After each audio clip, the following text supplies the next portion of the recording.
高雄有民众打电话去民进党高雄市党部，讲要找市长，开喙就讲要对陈其迈不利。党部是报警察，警方嘛已经掌握嫌犯的身份，通知伊到案说明。初步了解，这个嫌犯是对加收一户补助金额不满，才会打电话恐吓。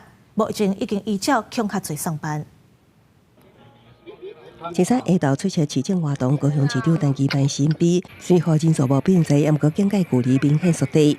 为安会遮尔谨慎，是因为前一天下昼，民进党高雄市党部接到电话，有人讲要对陈其迈不利。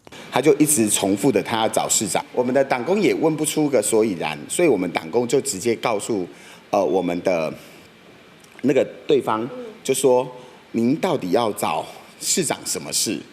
然后他就回了说，他要找市长变变。市党部讲出迄当时的状况，找伫下昼3点半，一位查甫人打电话给市党部要找陈其迈，当讲进一步问细节，对方无愿意回答，即一直讲要找陈其迈，最后才讲出要对市长开枪。市党部决定报警备案，也提起市长注意。那警方也伫迄天找到嫌犯，初步了解是一名74岁姓李的老大人，已经通知到案说明。对于现行的低收入户补助金额不满，且当时精神状况不佳，所以拨打电话到党部发现。这个部分我们当然也能够体谅他的心情了哈，但是我想我还是要强调说，这种暴力的犯罪，好或者是涉及到选举的治安，这个我想警方也会严正的。这个执法，亲像不管加收任何补助金额，只是情绪无稳。老大人讲要对市长不利，妨以恐吓罪上班。